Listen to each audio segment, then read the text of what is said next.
Good day to everyone watching my video and welcome back again to my YouTube channel.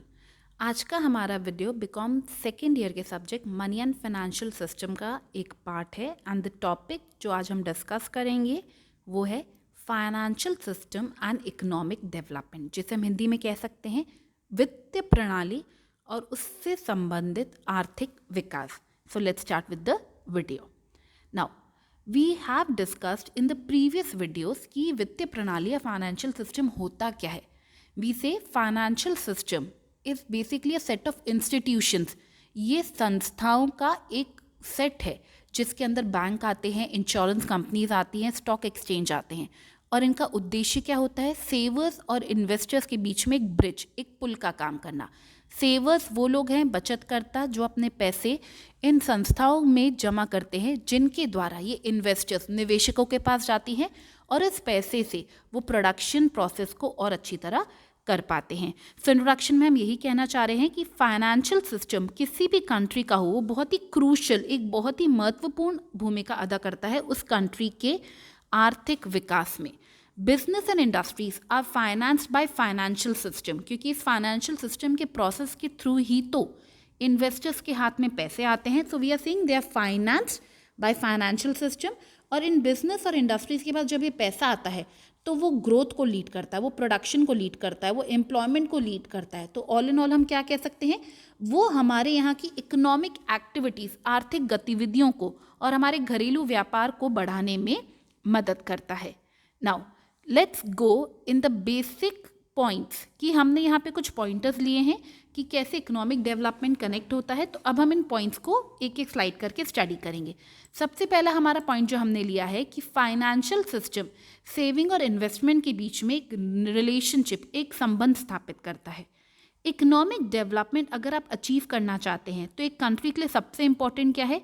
Investment करना, production करना. अभी मैं saving की बात नहीं कर रही, आई एम फोकसिंग कि जितना इन्वेस्टमेंट होगा उससे उतना ही ज़्यादा प्रोडक्शन होगा. लेकिन इन्वेस्टमेंट कब पॉसिबल होता है? जब सेविंग की फैसिलिटी हो, जब ज़्यादा से ज़्यादा सेविंग के लिए आप लोगों को मोटिवेट करें. तो सेविंग को चैनलाइज करो, इस तरह से उसे एक रास्ता दो ताकि वो प्रोडक्टिव इन्वेस्टमेंट्स के रूप में दिखे. और यहीं पे फाइनेंशियल इंस्टीट्यूशंस का रोल आता है. वो लोगों को इन्फ्लुएंस करते हैं, इंड्यूस करते हैं सेविंग करने के लिए. कैसे? अच्छे ब्याज दर के साथ. They provide attractive rate of interest.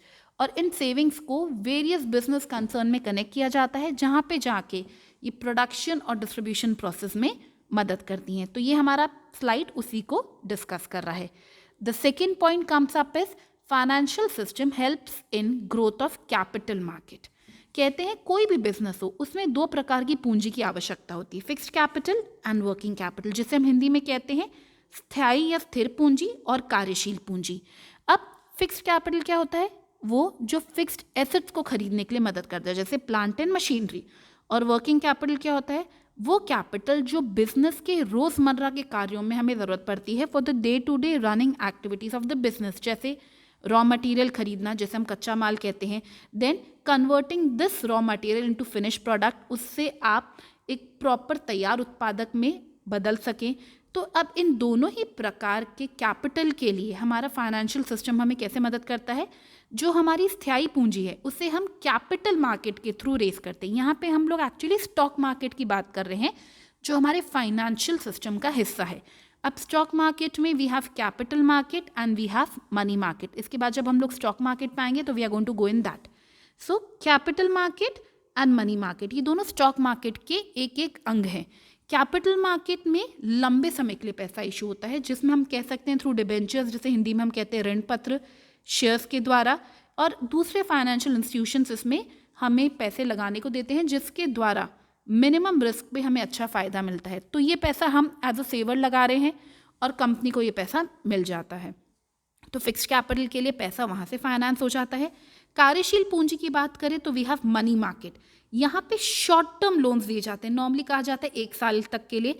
और यहाँ पे शेयर्स और डिबेंचर्स का रोल नहीं होता, यहाँ पे रोल आता है बिल्स का, जैसे बिल ऑफ एक्सचेंज बोलते थे, प्रॉमिसरी नोट बोलते थे, ट्रेजरी बिल बोलते थे. तो इस तरह की बिल्स को हम लोग करंट या आप कह सकते हो वर्किंग कैपिटल के लिए मनी मार्केट में देखते हैं. Now the third point which connects the development is government securities market, जिसे हम हिंदी में कहते हैं सरकारी प्रतिभूति बाजार. अब मार्केट में हमें ऐसा सुनने में आता है विसे, अभी हमने जैसे पढ़ा कैपिटल मार्केट, देन हमने बोला मनी मार्केट, एक और मार्केट होता है फॉरेन एक्सचेंज, मतलब विदेशी मुद्रा बाजार। इसी तरह से गवर्नमेंट सिक्योरिटी मार्केट भी एक बहुत इंपॉर्टेंट रोल प्ले करता है। कैसे? वी से गवर्नमेंट सिक्योरिटी मार्केट जो है वो एक बजटरी गैप को फुलफिल करता है, the gap between the amount. Financial system में हमारी स्टेट और सेंट्रल गवर्नमेंट दोनों ही फंड्स को बिल्स के द्वारा अट्रैक्टिव रेट ऑफ इंटरेस्ट पे अट्रैक्ट करती हैं। जैसे ट्रेजरी बिल की अगर हम बात करें, ये गवर्नमेंट का एक सर्टिफाइड सिक्योर्ड बिल है।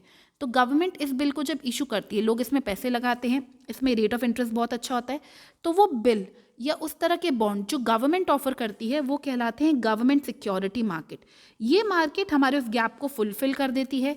सो capital market, money market, foreign exchange market के साथ हमारा सरकारी प्रतिभूति बाजार भी बिजनेसमैन, इंडस्ट्रियलिस्ट और यहाँ तक कि सरकार की भी क्रेडिट, या आप जिसे कह सकते हो जो उनकी बेसिक रिक्वायरमेंट है, उन्हें पूरा करने में मदद करता है। The next point comes up is कि financial system helps in infrastructural growth. Infrastructure जैसे हम कहते हैं एक तरह से ढांचा, संरचना। इंफ्रास्ट्रक्चर ग्रोथ में कैसे हमारा फाइनेंशियल सिस्टम कंट्रीब्यूट करता है?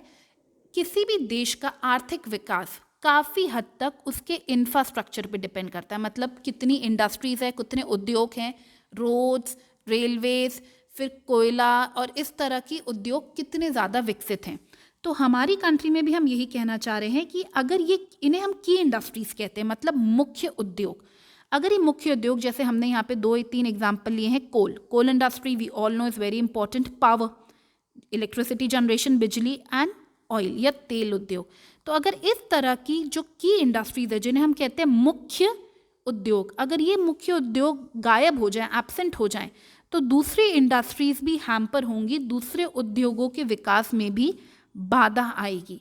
इसीलिए कहा जाता है कि जो हमारी फाइनेंशियल सर्विसेज हैं, जो हम वित्तीय सेवाएं प्रदान करते हैं फाइनेंशियल सिस्टम के द्वारा, वो हमारे इंफ्रास्ट्रक्चर की ग्रोथ से रिलेटेड इंडस्ट्रीज को और बढ़ाने में मदद करती हैं।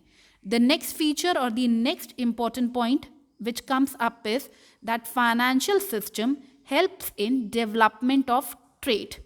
अब यहाँ पे ट्रेड में, व्यापार में मैं दोनों तरह की ट्रेड की बात कर रही हूँ। जैसे एक होता है हमारा डोमेस्टिक ट्रेड जिसमें हम कह रहे हैं विद इन द कंट्री, दूसरा होता है फॉरेन ट्रेड, दैट इज हमारा विदेशी व्यापार।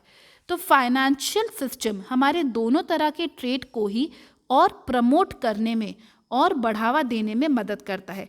लाइक अगर हम बात करें, फाइनेंशियल इंस्टीट्यूशंस हमारे ट्रेडर्स को फाइनेंस देते हैं। फाइनेंशियल मार्केट में इनको डिस्काउंटिंग की जाती है। अगर आपने अकाउंट्स में सुना हो discounting of a bill of exchange, इसके द्वारा क्या होता है, आपको उस बिल के बदले जल्दी कैश मिल जाता है। तो प्री शिपमेंट, पोस्ट शिपमेंट, ये दो नाम भी आपको दिख रहे हैं।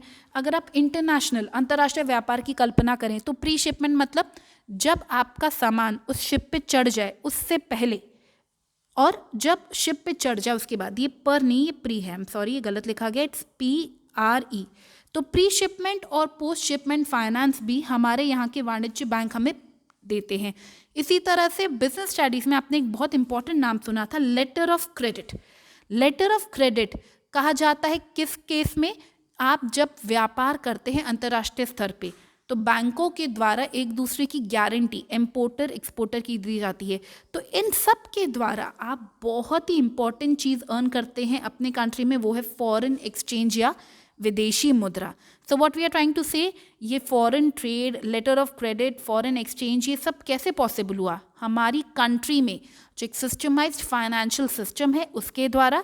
और ये ट्रेड अगर डेवलप होगा तो डेफिनेटली हमारा इकोनॉमिक डेवलपमेंट भी उतना ही आपको स्पीड में दिखेगा। Now the next point comes up is employment growth. Financial system या वित्त प्रणाली के द्वारा हमारे यहाँ पे रोजगार में वृद्धि होती है, उसके अवसर बढ़ते हैं। कैसे? फाइनेंशियल सिस्टम हमें क्या कर रहा है, पैसे प्रोवाइड कर रहा है, बिजनेसमैन को फिक्स्ड कैपिटल, वर्किंग कैपिटल, जिसके द्वारा क्या हो रहा है, प्रोडक्शन या उत्पादन में वृद्धि हो रही है। अगर प्रोडक्शन ज़्यादा होगा तो एम्प्लॉयमेंट अपॉर्चुनिटी भी ज़्यादा आएंगी। धीरे धीरे करके कंपटीशन भी बढ़ेगा। सर्विस सेक्टर में जैसे हम बात करें सेल्स की, मार्केटिंग की, इन सब में आप देखोगे तो बहुत ही शार्प आपको राइज दिख रहा है। जैसे हम कहते हैं ना, प्राइमरी सेक्टर, सेकेंडरी सेक्टर और टर्शरी, प्राथमिक, द्वितीय और तृतीय। कहा जाता है कि किसी भी देश को अगर पूर्ण रूप से विकसित होना है तो तृतीय क्षेत्र में ज़्यादा से ज़्यादा अपॉर्चुनिटीज़ दिखनी चाहिए और हमारी कंट्री में धीरे धीरे वो एक पिक्चर आती जा रही है। इसके अलावा बहुत ही सारी वित्तीय सेवाएं जैसे लीज, फैक्टरिंग, मर्चेंट बैंकिंग, इस तरह की सेवाएं भी हमें किसी न किसी प्रकार रोजगार का अवसर देती हैं। अब इसमें अगर आपने सुना हो तो फैक्टरिंग का मतलब क्या होता है? फैक्टरिंग वो फाइनेंशियल सर्विस है जिसमें एक बिजनेस एंटिटी अपना बीआर, बिल रिसीवेबल, एक थर्ड पार्टी को दे देती है डिस्काउंट करके ताकि उसे जल्दी पैसे मिल जाएं। जैसे वी टॉक अबाउट बैंक्स भी तो यही करते हैं। तो इसके द्वारा हमें क्या फ़ायदा मिलता है? हमें जल्दी पैसे मिल जाते हैं और उस जल्दी से पैसे से हम अपना काम चला लेते हैं at a discounted rate. Merchant bankers क्या होते हैं? मर्चेंट बैंकर्स वो होते हैं जो हमारे शेयर्स के मार्केट में अवेलेबिलिटी पे अंडरराइटिंग का काम करते हैं, फंड रेजिंग करवाते हैं। तो इस तरह की सेवाएं जब हमें मिलती हैं तो कंट्री की ग्रोथ में डेफिनेटली हेल्प होती है। Apart from that the next point comes up is कि वेंचर कैपिटल, उद्यम पूंजी। अब वेंचर कैपिटल होता क्या है? वेंचर कैपिटल एक तरह से प्राइवेट इक्विटी है, एक फाइनेंसिंग है जो इन्वेस्टर्स को दी जाती है। और ये इन्वेस्टर्स कौन से होते हैं? जनरली कहा जाता है स्टार्टअप कंपनीज जो नए नए मार्केट में आए होते हैं, या स्मॉल बिजनेस जो हमें बिलीव है कि आगे चल के ये लॉन्ग टर्म में ग्रोथ करेंगे, इनमें वो पोटेंशियल, वो काबिलियत है। तो venture capital generally well of investors, investment banks और इस तरह की वित्तीय संस्थाएं प्रोवाइड करती हैं। और हमारी जैसे डेवलपिंग कंट्री के लिए भी वेंचर कैपिटल उतना ही इम्पॉर्टेंट है। तो लैक ऑफ वेंचर कैपिटल कहा जाता है इंडिया में वेंचर कैपिटल की ग्रोथ कम है क्योंकि छोटे बिजनेस, स्टार्टअप कंपनीज पे बहुत लोग भरोसा नहीं कर पाते। लेकिन किसी कंट्री में अगर डेवलपमेंट चाहिए तो वेंचर्स को प्रमोट करना ज़रूरी है। वेंचर कैपिटल को अगर हम बात करें तो प्राइवेट कंपनीज फाइनेंस नहीं कर पाती हैं क्योंकि उनके पास इतना पैसा होता नहीं है। तो मिलकर और गवर्नमेंट पार्ट पे इन चीज़ों को प्रमोट किया जा रहा है। और इनमें अल्टीमेटली किसकी मदद हमें मिलती है? फाइनेंशियल सिस्टम की या हमारे वित्तीय प्रणाली की। इनके द्वारा बहुत सारी वित्तीय संस्थाएं अपने पार्ट का बहुत ही इम्पॉर्टेंट, मतलब अपने पूरे फंड्स का एक बहुत ही important part in ventures capitalist को देती हैं, जिसके द्वारा आगे हमें फ़ायदा मिलता है। We can say like an entrepreneurs. Now the next point comes up is financial system ensures balanced growth, संतुलित विकास।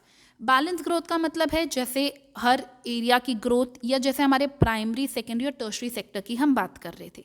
हमारे यहाँ पे किसी भी देश में 3 सेक्टर्स कहे जाते हैं, प्राथमिक, द्वितीय और तृतीय। Primary sector, secondary sector and tertiary sector. Primary sector में आती है agriculture and allied activities. Secondary में हमारी आते हैं उद्योग, इंडस्ट्रीज, जहाँ पे एक तरह से conversion of raw material into finish good होता है। और टर्शरी सेक्टर में हमारी सेवाएं आती हैं।